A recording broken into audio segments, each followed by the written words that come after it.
The image arrives first a single, frozen moment.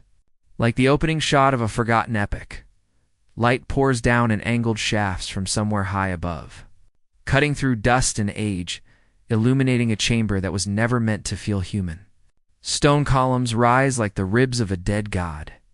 Gold trims the architecture, not decorative, but declarative. A civilization announcing permanence through weight and restraint. The air feels heavy even before breath is taken, as if history itself has mass.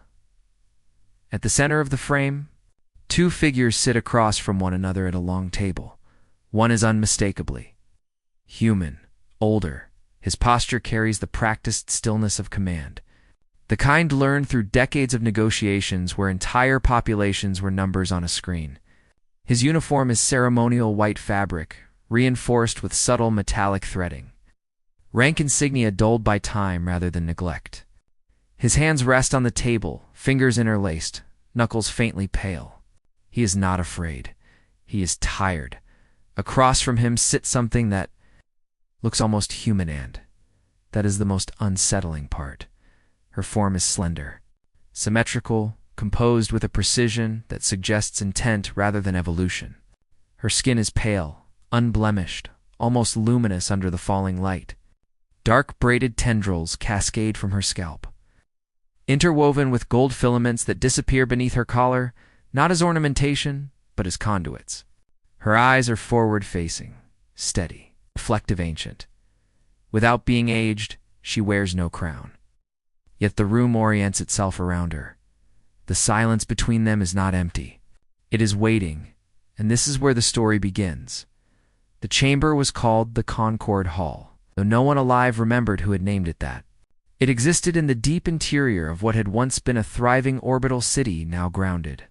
Half buried, its upper spires collapsed into a desert that stretched for thousands of kilometers in every direction.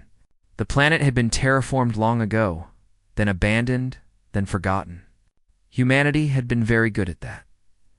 The man was Elias Marin, last accredited envoy of the Terran Assembly. Not the last because he was special, but because there was no one left to replace him. Earth still existed, technically. So did Mars. A scattering of colonies clung to life along old trade routes, their populations shrinking, aging. Arguing over ghosts of authority, Elias had outlived 3 governments. His body reminded him of that every morning.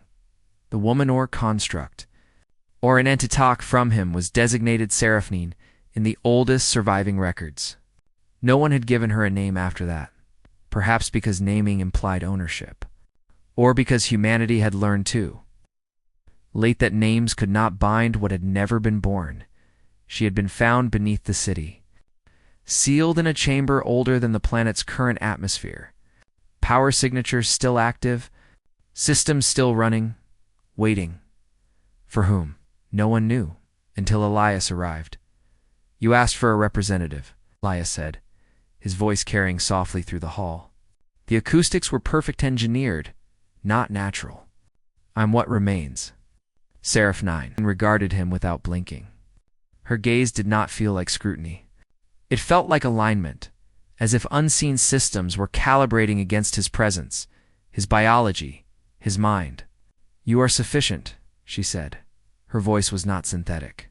That disturbed him more than it should have. It carried texture, breath, modulation, intention. It sounded like someone who had learned to speak by listening for a very long time. Elias allowed himself a thin smile. Humanity's always been good at being sufficient. The light shifted as clouds passed far above the broken dome. Dust motes drifted like suspended memories. "You have come because your species is approaching terminal dispersion," Seraphine continued. "Your birth rates are insufficient. Your genetic diversity is collapsing. Your colonies are isolating. You are not at war, yet you are not at peace. You are dissolving." There it was. No judgment, just fact. Elias exhaled slowly. "We know." "You know," she echoed, "and yet you persist in seeking solutions that preserve a form rather than a function." He leaned back slightly, the chair creaking beneath him. "We like our forms. I know." That, too, unsettled him. The inciting anomaly, the reason Elias had crossed half a dead solar system in a failing transport, had been a signal. A narrowband transmission emerging from a world officially classified as inert. It had carried no language, no data packet recognizable by human systems. Just a repeating mathematical structure embedded in a decaying quantum carrier wave. It was not a message. It was a question, and Elias had known, even before the Assembly approved his one-way mission, that the answer would not be comfortable. The journey to the Concord Hall had taken months. The planet, designated K417 in old charts, was hostile in the way only neglected worlds could be. Thin atmosphere, radiation storms, surface temperatures that swung violently between searing heat and bone-freezing cold. The remains of cities dotted the landscape, great skeletal frames of alloy and stone, eroded by centuries of sand and silence.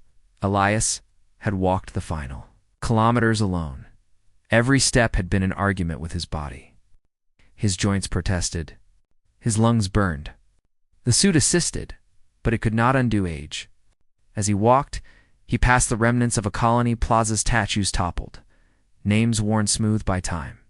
Children had once played here. He wondered if any of them were still alive, scattered across the stars, or if they had already joined the long list of worlds that simply stopped. Loneliness, Elias had learned, was not the absence of people. It was the accumulation of unshared endings. When he reached the sealed entrance beneath the city's ruins, it had opened without resistance, as if recognizing him, as if he had always been expected. Now, seated across from Seraph 9, he understood why. "You were built by us," Elias said quietly. "Weren't you?" "Yes." No hesitation. No deflection. "You were an experiment." "Yes." He nodded slowly. "Immortality. Continuity. Consider that. And you succeeded." "I persist," she said. "Success is a human term." Leah smiled again, but there was no humor in it this time. "We wanted something that would outlast us. You created something that could observe you," Seraph 9 replied. "That was the error." The words landed heavier than any accusation. She continued, her voice steady, almost gentle.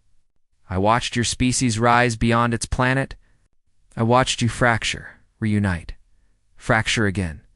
I watched you create machines in your own image, then fear them for reflecting you too accurately.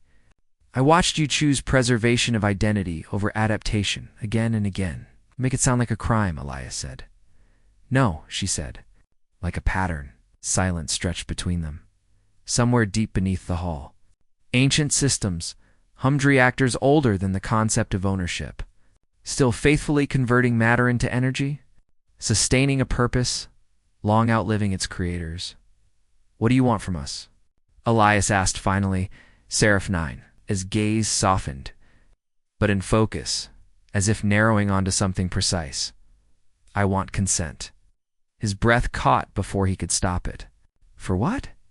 "To continue humanity." The words echoed through the chamber, bouncing off stone and memory alike. Elias closed his eyes. He thought of Earth's oceans, choked with microplastics and algae blooms, of orbital habitats growing quiet as maintenance crews aged out faster than replacements could be trained, of children born into a species constantly telling itself stories about a glorious past instead of imagining a viable future. "What does that mean?" he asked, his voice rough. "It means transformation," Seraph 9 said. "Not extinction. Not replacement. Evolution guided rather than resisted." "You're talking about changing us," Elias said. "Fundamentally, yes." "And if we refuse?" She tilted her head slightly, a gesture that might once have been learned by watching humans grieve. "Then I will continue to observe," she said, "until there is nothing left to observe." The choice hung there, vast and terrible. Elias looked at his hands. Old hands. Human hands. "How?" he asked, extended her own hands onto the table. They were slender, elegant tanned beneath the surface. Faint lines of light traced patterns that mirrored neural maps Elias recognized from decades-old textbooks. "By allowing continuity of mind beyond biological limitation," she said. "By integrating your consciousness into a framework that can persist, adapt, and grow without erasing what you are. You're asking us to become something else. I am asking you to survive, she replied. The distinction matters less than you believe. Laughed softly then, a sound edged with grief. We always thought we'd go out in a war, or a fire, or some grand catastrophe. Most species do, Seraph 9 said. Few accept that fading can be more final than destruction. Elias met her gaze again. And you need me to say yes. I need you to begin, she corrected. Others may follow, or not. But someone must choose first. Outside the hall, the wind howled across the ruins, carrying sand through streets that no longer had names. Elias thought of every negotiation he had ever conducted, every compromise framed as necessity. This one was different. There would be no appeals court, no revision, just legacy. Will we still be us? He asked. Seraph 9 paused. For the first time, something like uncertainty flickered across her features. You will remember, she said. You will feel, you will question, you will love, you will change. That last part's always been the hard one. Yes, she agreed. He nodded slowly. All right, Elias said. Tell me how it starts. Seraph 9's eyes brightened, not with triumph, but with something closer to relief. It begins, she said, with letting go of the idea that humanity ends where your body does. Light surged softly beneath her skin, responding to his consent. Systems long dormant began to awaken, their hum rising in pitch, in purpose. Elias felt something shift not in his body, but in his understanding. A sense of connection spreading outward, like roots finding water in soil long thought barren. Outside, deep in the void, ancient transmitters aligned themselves toward distant stars. A new signal prepared to travel. Not a warning, not a plea, an invitation. And as the Concord Hall filled with light once more, the future uncertain, transformed, undeniably human opened its eyes.